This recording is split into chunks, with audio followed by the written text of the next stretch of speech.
are listening to a free version of Majority Report with Sam Steeder.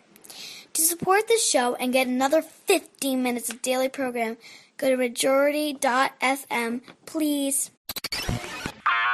The Majority Report with Sam Steeder. It is Tuesday, May 7th, 2019. My name is Sam Steeder. This is the 5-time award-winning Majority Report. We are broadcasting live steps from the industrially ravaged Gowanus Canal in the heartland of America, downtown Brooklyn, USA. On the program today, Eric Blanc, author of Red State Revolt, Teachers' Strikes, and Working Class Politics. Also on the program today, it's impossible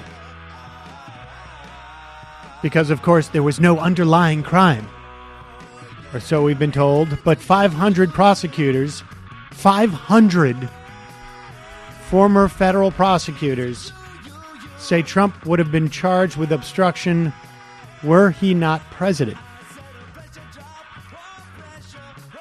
Also on the program today, Steve Mnuchin appoints himself Supreme Court Justice and rules he is not compelled by the law to release Trump's taxes to House committees. Just doesn't feel right, okay?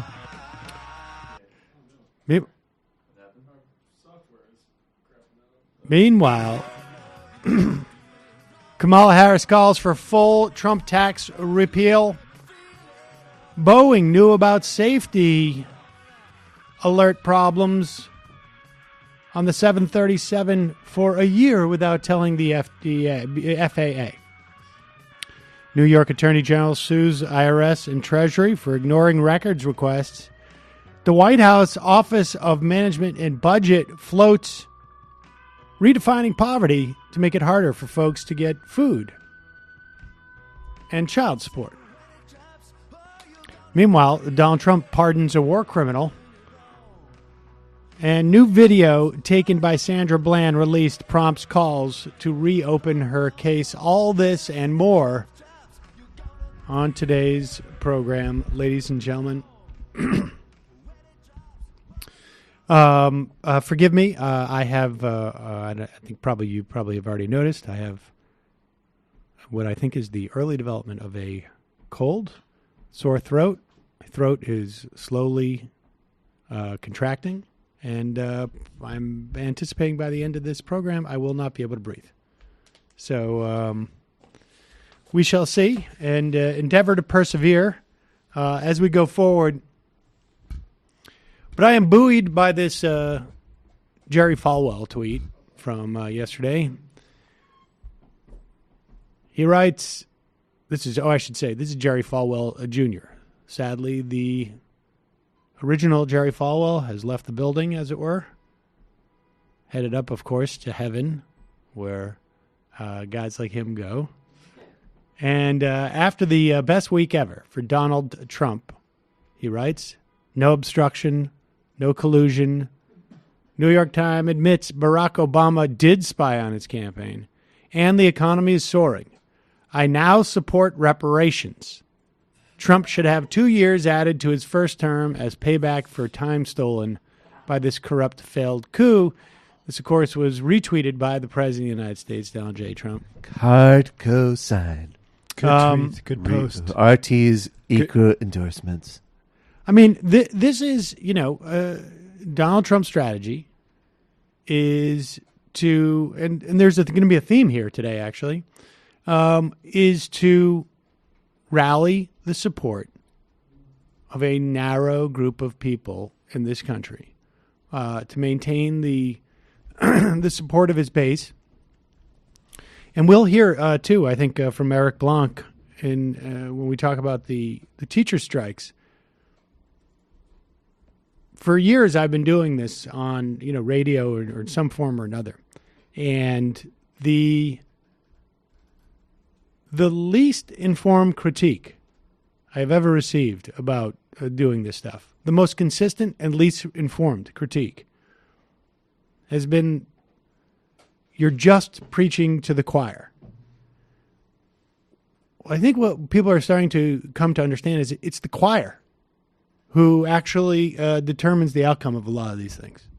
It was the choir, as it were, maybe even the clergy, who were responsible for these strikes across the country, or at least the catalyst for it.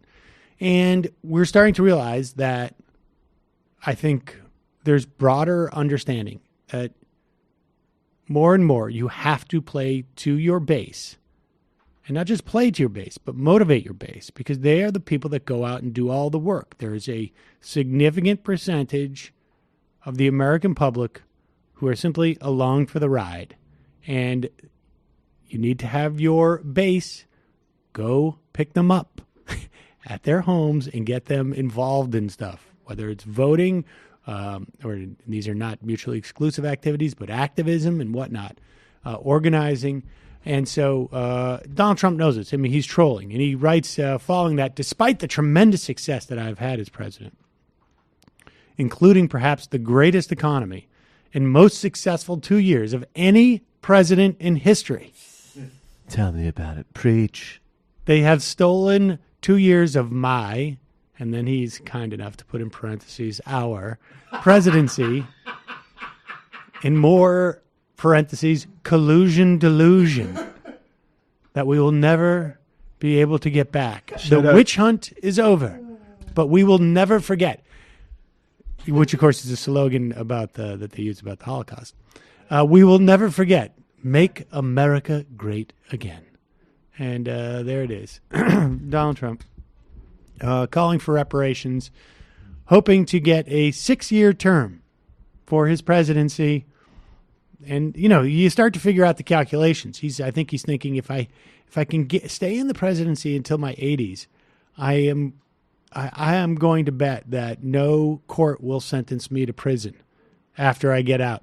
Because, I mean, look, on a day when 500 former prosecutors say that were it not for the Department of Justice's finding that you cannot indict a sitting president, therefore, that being policy amongst anyone who is working for the Department of Justice, i.e. Mueller, Donald Trump would have been charged with obstruction of justice. The whole point why you have obstruction of justice is because it obstructs your ability to seek justice. In other words, it prevents law enforcement from being able to prove a possible crime. It's quite clear from the report that Mueller is laying out, saying that there are instances where we just don't really know. We don't have access to this, but we clearly have less because of the lying and of the trading for pardons and whatnot. And there is increasing speculation and assessment of the report that basically, and in fact, Mueller writes it in the report, we are attempting to memorialize the evidence here so that it doesn't go stale for when the president leaves the office. And the reason why you do that, it's not just for the history books. And so, you know, I'm sure Donald Trump is very, very interested in winning a second term, because it's probably, despite the fact that the White House is a little bit rougher than he's used to, and he likes Mar-a-Lago, still more comfortable than prison. There's executive time. There's ways of making do. Right, exactly. If I sleep long enough into the day, it doesn't bother me. A lot of leaders, Putin, Mugabe, who, yeah, I mean, a big part of their calculus was, if I leave this specific location, I'll probably get into some significant trouble. That's definitely where Trump is at. But we'll talk about this later in the program. Pardoning a war criminal really sends a great message, and I'm being literal. the guy spent 5 years in prison for a war crime. So we will get to all that and more.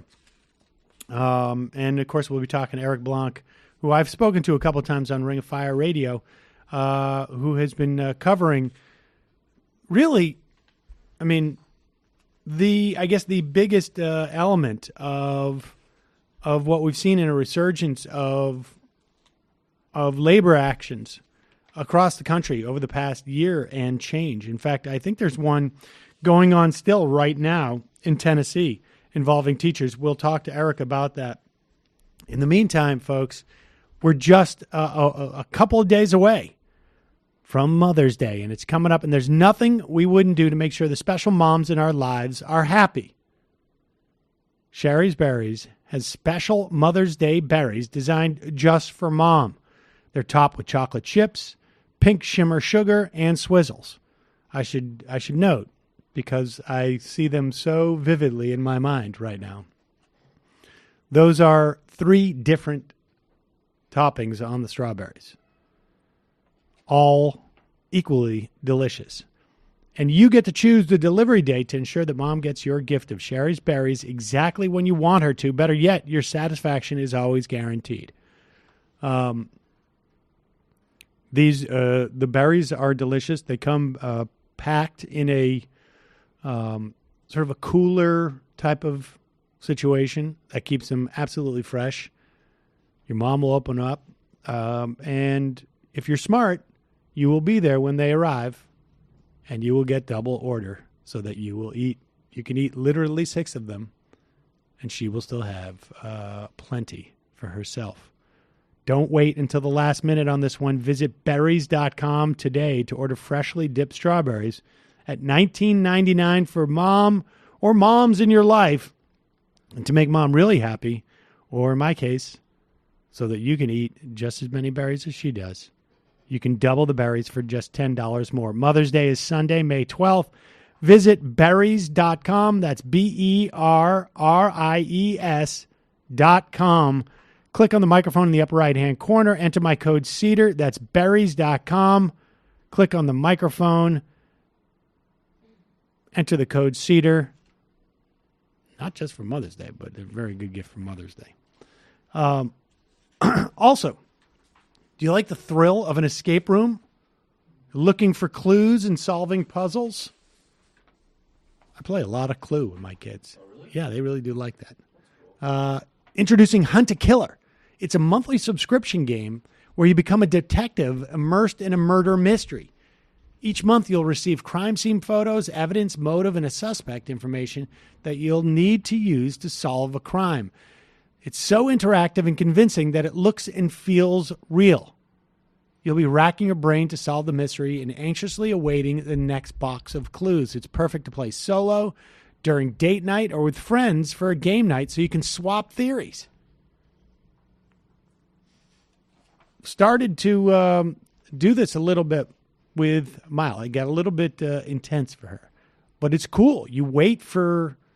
Wait, intense? Like, were you like that Dave Chappelle sketch where he had the Make-A-Wish kid gets to play video games with him and he ends up terrorizing the kid? Is that what you mean? No, not quite. But it's super cool, waiting for those the next clues that you get.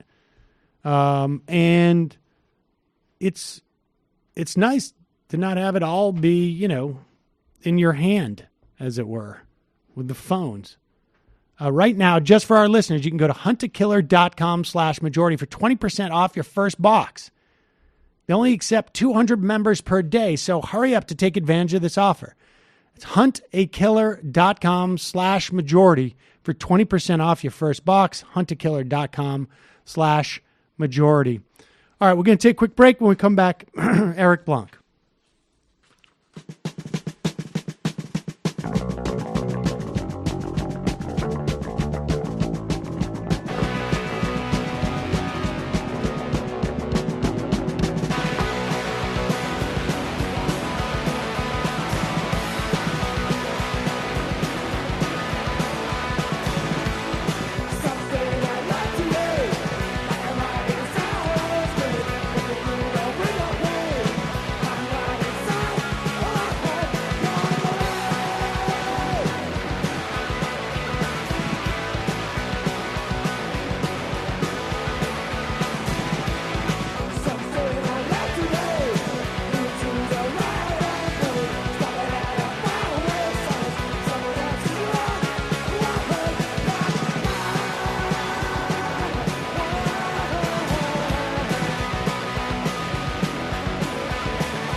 We are back. Sam Seder on the Majority Report. Don't forget, you can support this show by becoming a member and supporting the program, getting extra content every day, getting it commercial-free by heading to jointhemajorityreport.com.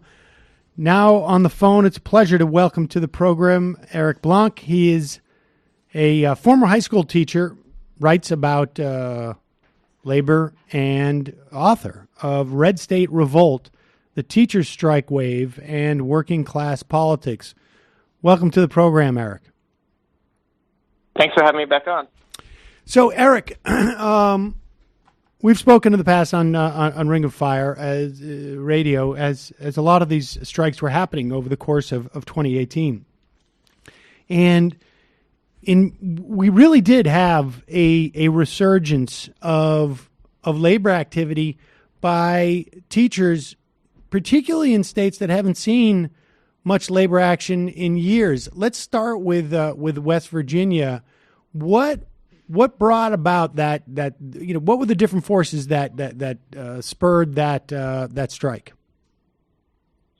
Well, in some ways, the big story is how similar the conditions are for teachers across the country. So in West Virginia, like in most states, pay has been stagnating. There's been a real concerted underfunding of schools, particularly since the Great Recession, a push towards privatization, and generally speaking, there hasn't been the type of mass resistance until very recently, despite these conditions.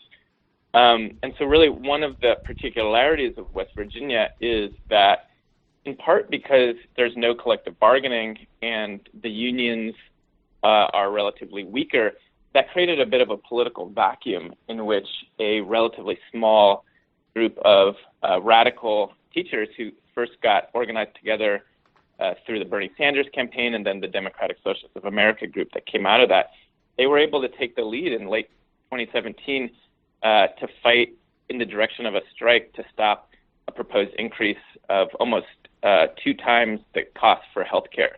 And so they really initiated this rank and file upsurge that then in turn spread across the country.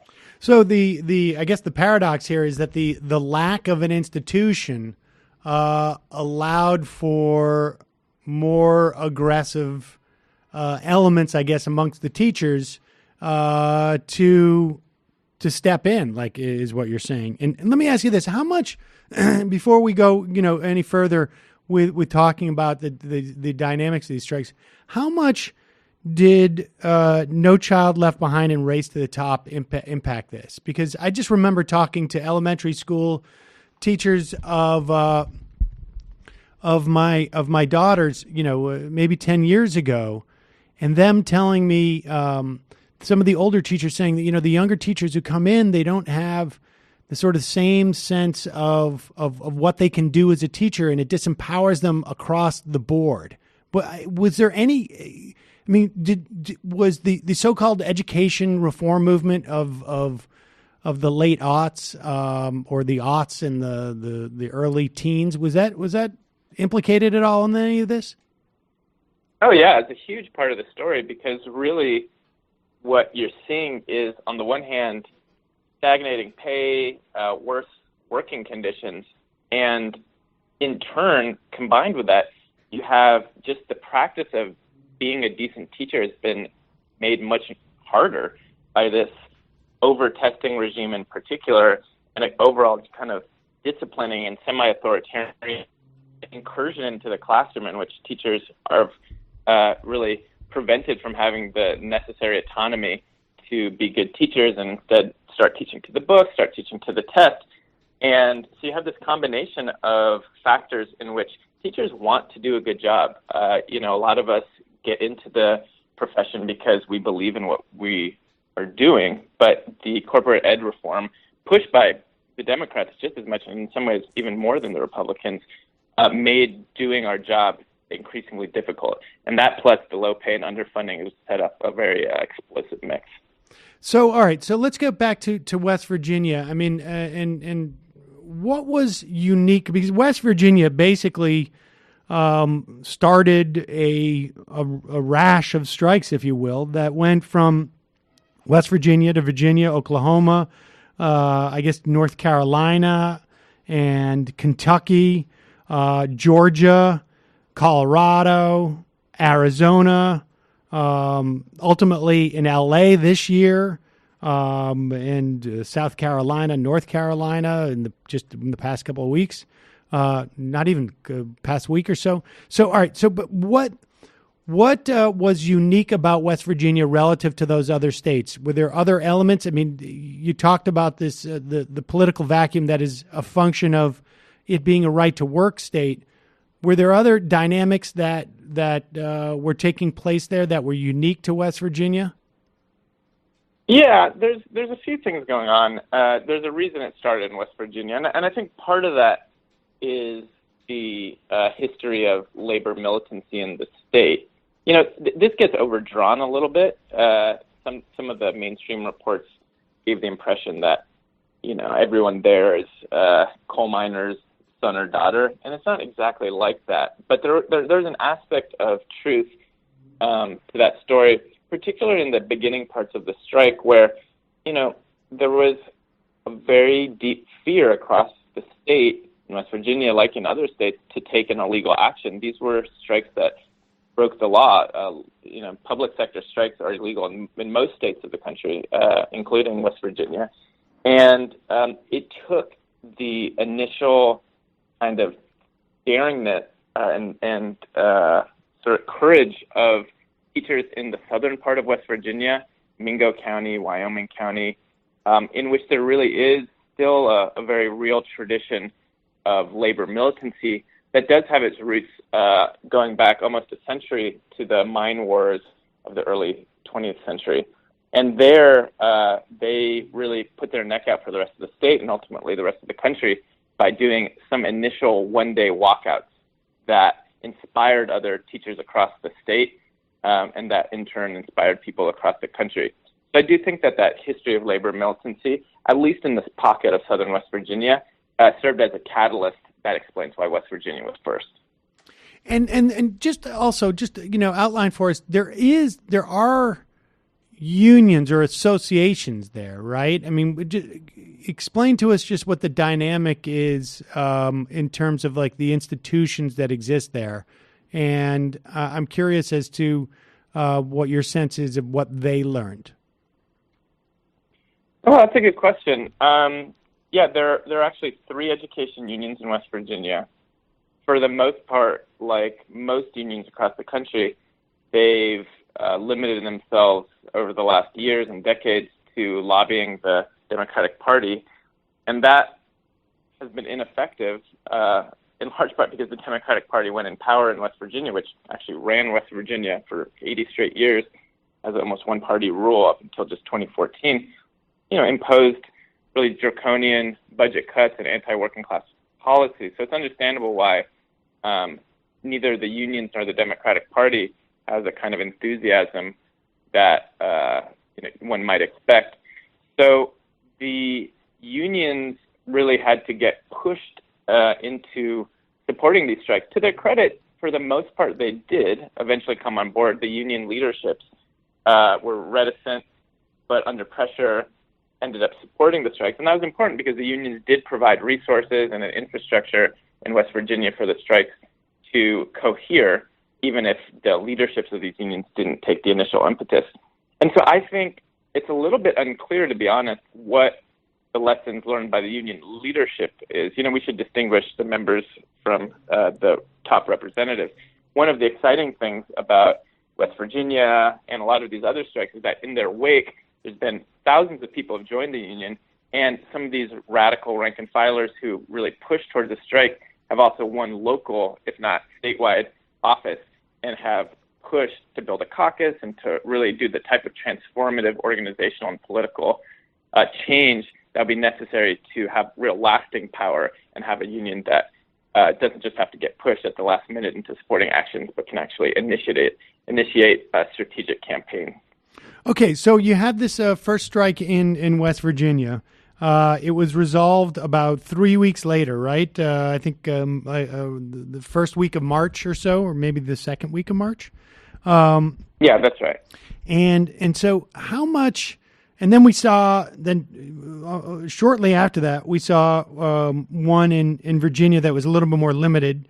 But then we saw Oklahoma, and we saw Arizona and Colorado and Georgia. What did folks from West Virginia head there? I mean, how much was being communicated there? How much were these strikes like sort of cross-pollinating each other? Yeah, that's a really good question. I think it's probably useful to think of that running on a few different parallel tracks. The big story is that when West Virginia happened, it captured the imagination of teachers across the country. It partly because it was such a explosive and really inspirational strike. It did garner a lot of attention, both more organically through social media and also through the national press. So it caught the imagination of teachers, particularly in red states, who, for years have felt that actually nothing could be done to stop this sort of onslaught against their profession and against schools, because they didn't have the right to strike, they didn't have strong unions, they didn't have collective bargaining, so they just had to take it. And all of a sudden, almost virtually overnight, West Virginia snapped that and gave people a sense of hope and courage and determination. And one of the really interesting things when I did interviews for the book and also just traveling around is over and over and over again, I would hear the same story from the organizers of these strikes in other states, that they said, for us, things were actually really kind of dead. There was very low momentum until West Virginia, and then West Virginia lit a fire in our state and gave us a sense that something different was possible. So that's on the big level. And then there was some discussion in between some of the key organizers about strategies and tactics. Labor Notes, which is sort of the left wing of the labor movement, provided an important space for that to happen, where organically some of the rank and file teachers could trade lessons, could talk about steps, could organize solidarity for one another. One of the really exciting kind of remarkable aspects of these strikes is how much the role of solidarity, and particularly things like sending money for food and pizza, or just taking photos of oneself in your school in support of strikers elsewhere. It was a really central aspect of the strikes, in part because the major national unions, at least in 2018, did not really step up to support the strikes like they should have. They've done a little bit better now. But at the time, it really had to be much more organic over social media and these relatively loose networks to support the other teachers going out on strike. So you have a broad process of inspiration and then some cross-pollination strategically through key organizers. Interesting. So in many respects, West Virginia ended up being sort of the emperor has no clothes moment for other strikers or potential strikers, I guess, to realize the power they had within their labor. So talk to me about the relationship between the strikers and the community at large, because this is something that, I think we saw first with the Chicago teachers strike. Now, I guess 7-8 years ago, this notion of, maybe we didn't see it first, but we saw it most prominently, I think, in recent times, this notion of social justice unionism, and teachers are very well situated for this, obviously, because of the nature of the relationship between teachers and the students and the parents of students and the community. But how much was that in practice, where the strikers, the union, were garnering community support and actually, fighting on behalf of the community in many respects? Yeah, it's a huge part of the story. Public sector strikes in general, and teacher strikes in particular, really depend on winning and maintaining public support.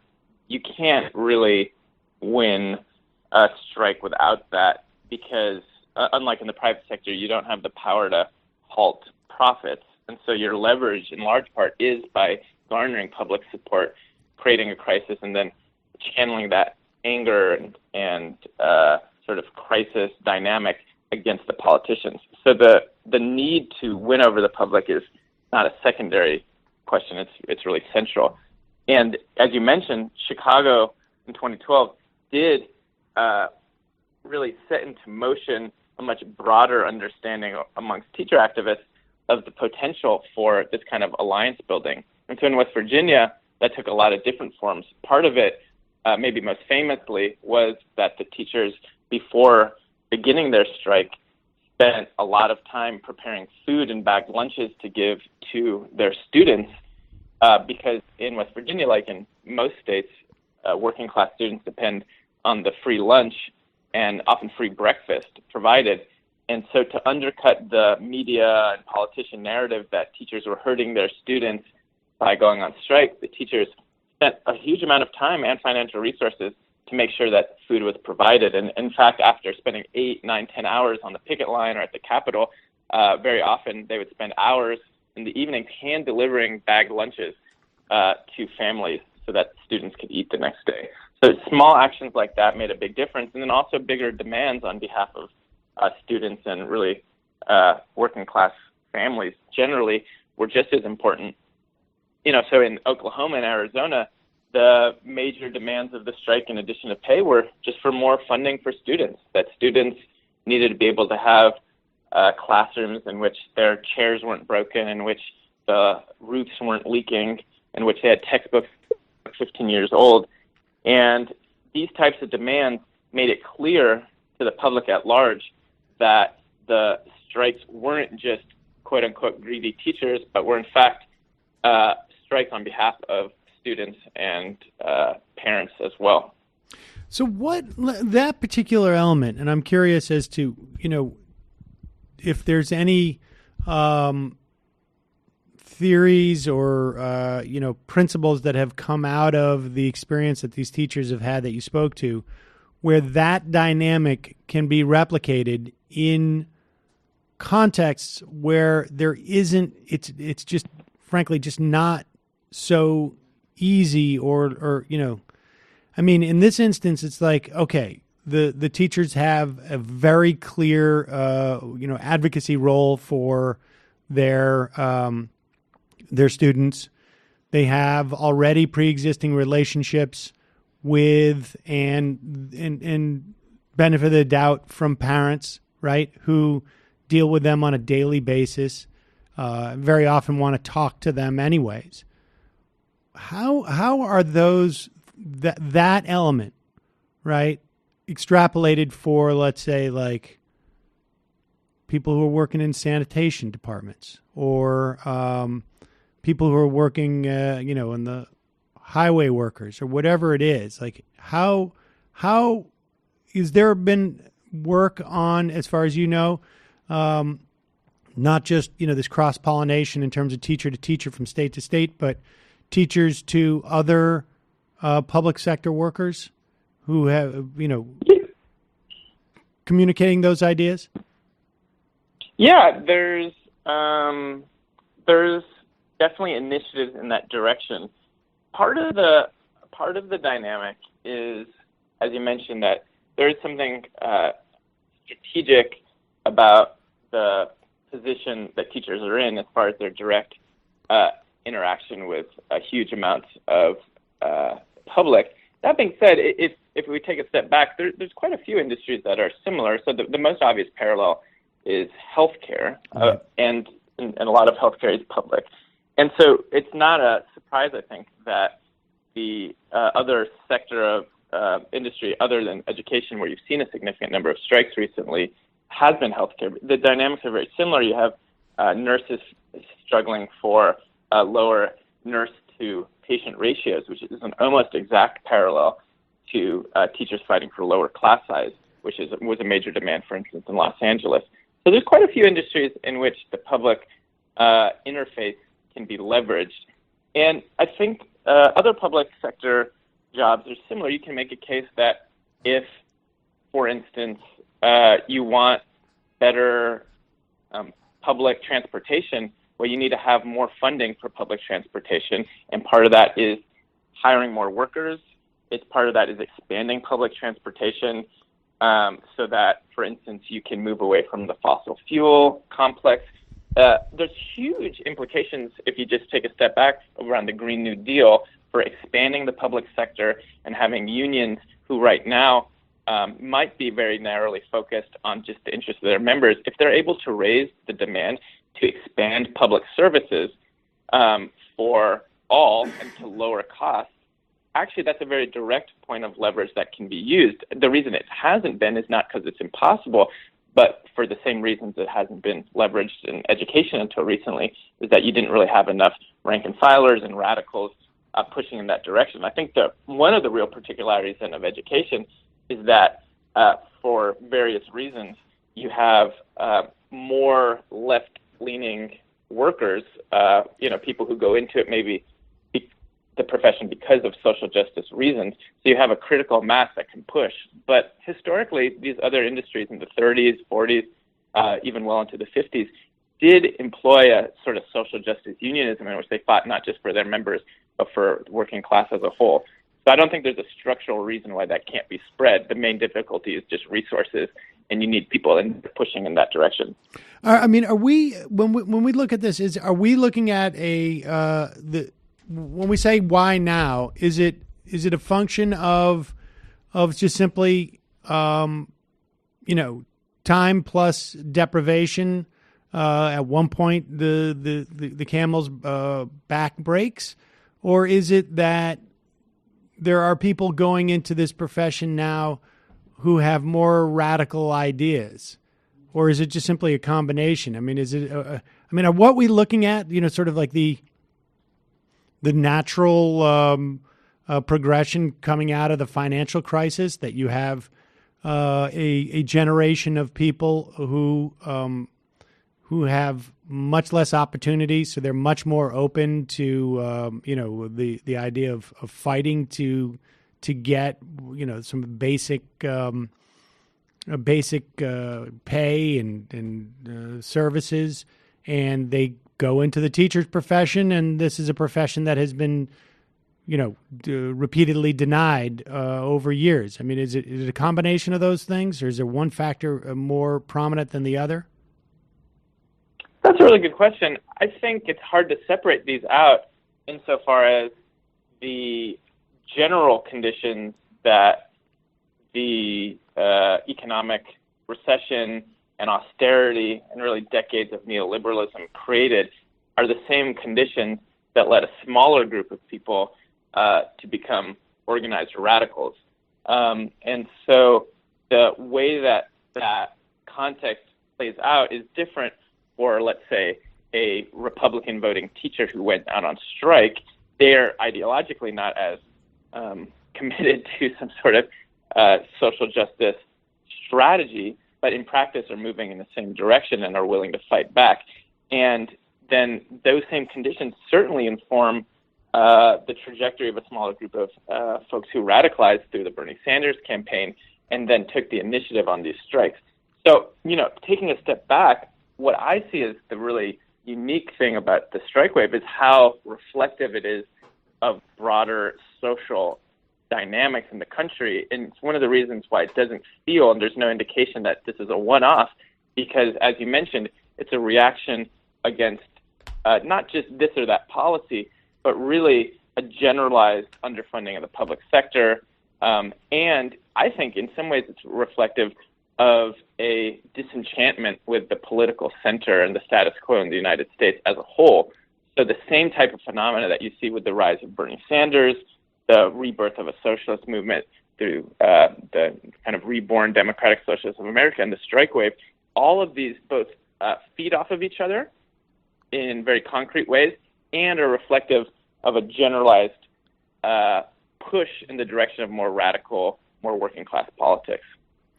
So give us a sense of just, how these strikes turned out. I mean, we're talking about West Virginia, Oklahoma, Kentucky, and Georgia, Colorado, Arizona, North Carolina, L.A. There was a strike at the beginning of this year.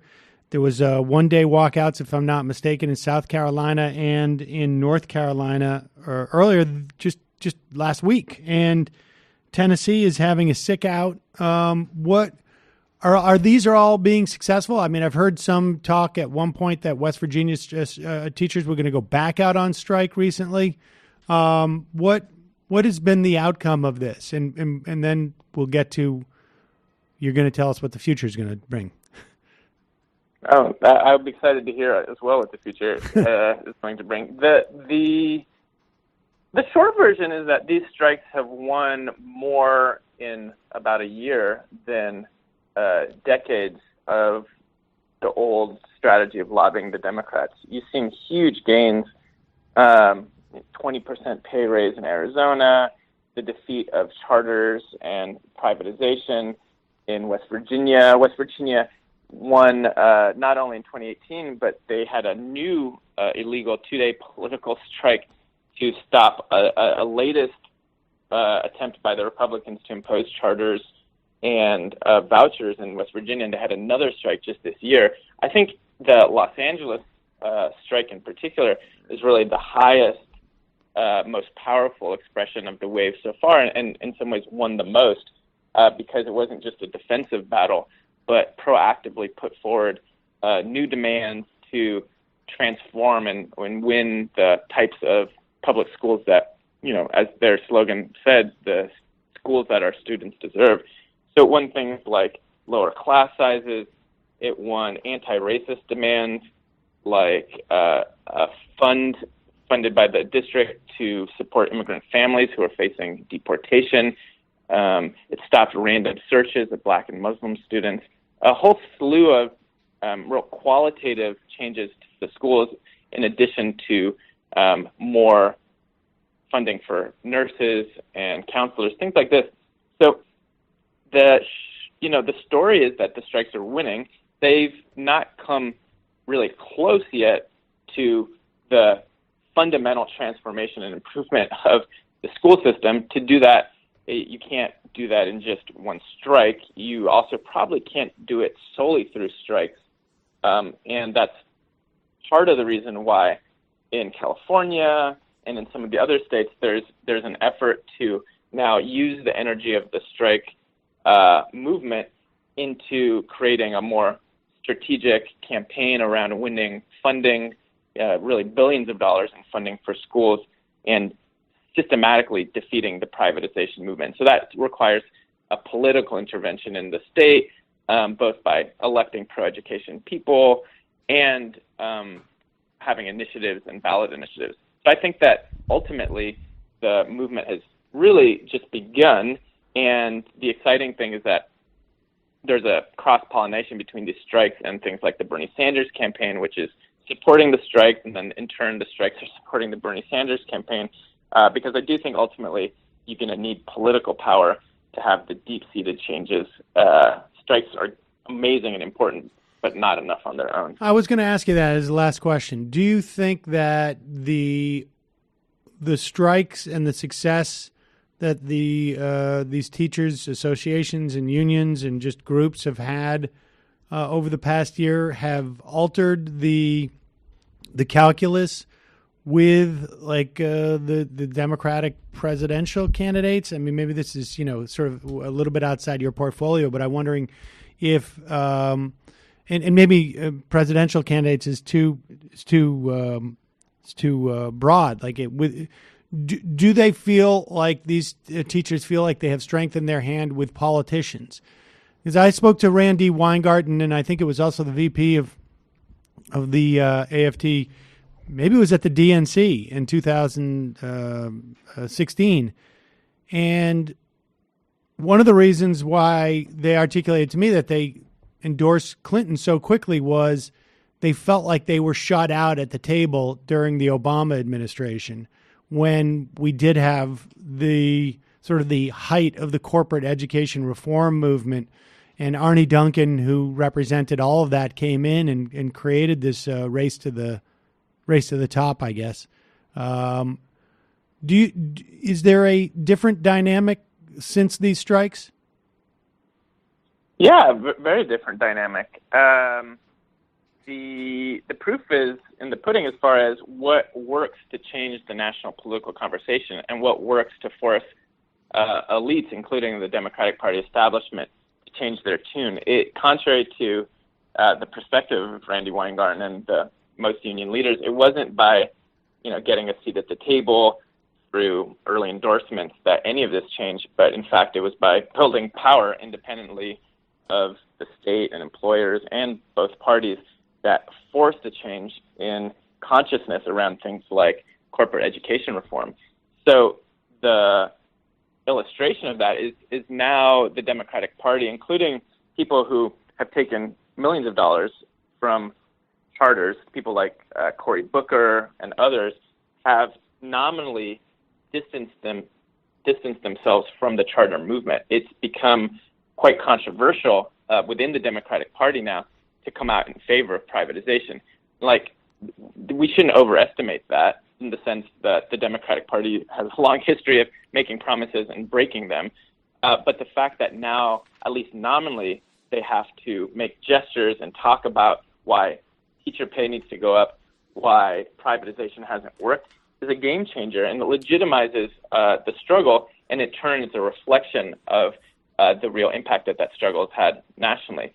But ultimately, there's a contradiction still between the fact that teachers and their unions and the students who are fighting for these changes to their schools are coming up against a political system that is funded by billionaires that really want to continue to see the dismantling of public sector for the benefit of private charters.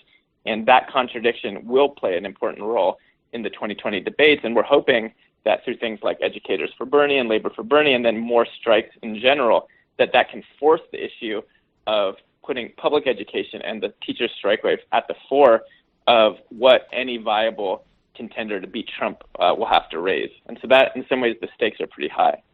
Eric Blanc, Red State Revolt, the teacher strike wave, and working class politics. We will put a link at majority.fm. Thanks so much for your time today. I really appreciate it.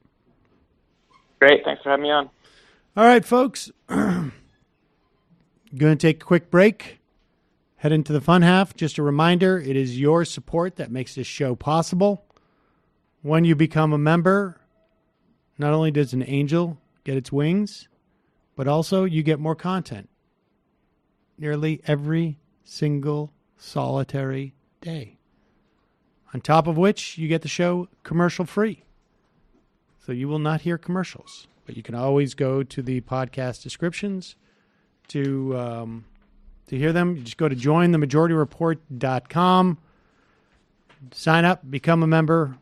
Pennies a day. Also, reminder, Hunt a Killer. It's a monthly subscription game where you become a detective immersed in a murder mystery.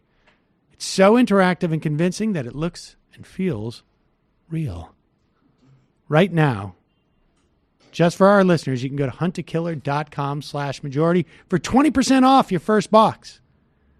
They only accept 200 members per day, so hurry, take advantage of this offer. That's huntakiller.com/majority for 20% off your first box. huntakiller.com/majority. All right, folks. Today is Tuesday. Michael will tell you what happens tonight in this very space that we sit in. Then Jamie, and then Matt. And I will be right back as you go. Who did the job? Who was the killer? Mila, we need to find out. That actually, some of that might happen tonight. We also, are you guys cutting to me? Okay, so tonight, first of all, at 6 p.m., we're doing another one of these. We're doing another one of these pre-main show live streams, which we're going to be doing from time to time. Not necessarily every Tuesday, but on some Tuesdays. This Tuesday, the great Mike Hanna is joining us. South Africa's voting tomorrow. And he is, of course, an iconic South African journalist, and we're going to be covering the campaign. We're going to be talking about the various political parties, the market and ecological dimensions of the crisis in South Africa, and how it affects the broader Southern African politics. Now that live stream will be at 6 p.m. And then on the main show, I believe Renique Allen is joining us to talk about It Was All a Dream.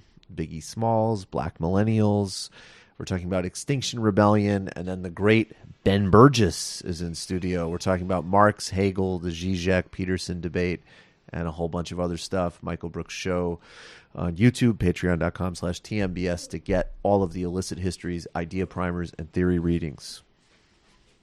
All right. Is that it? That's it.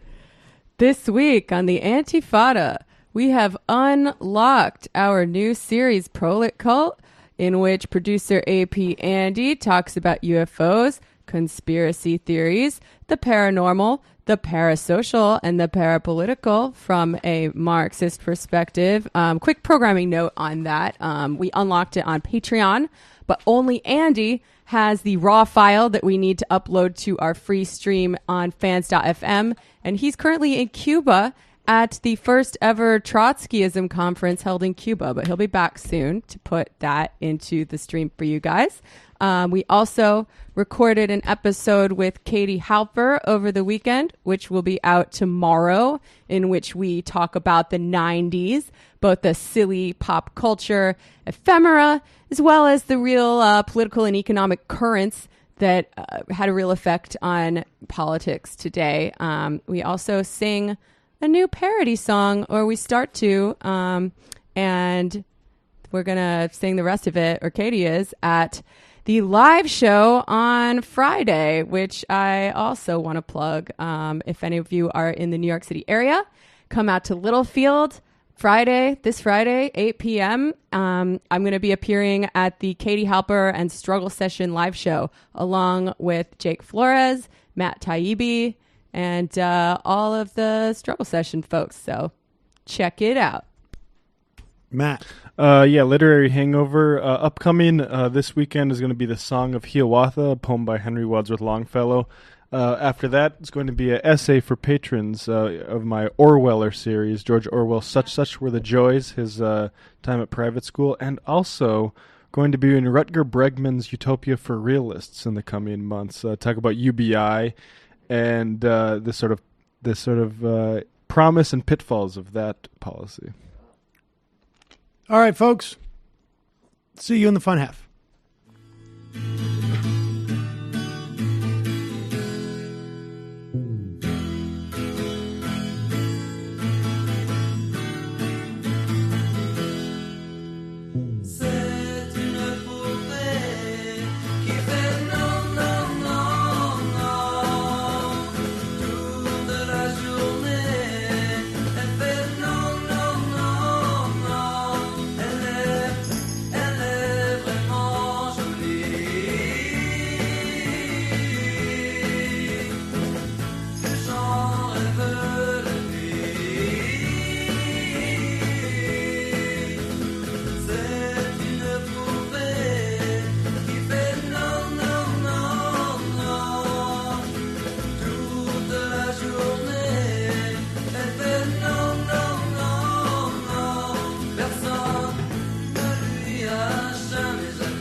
Journée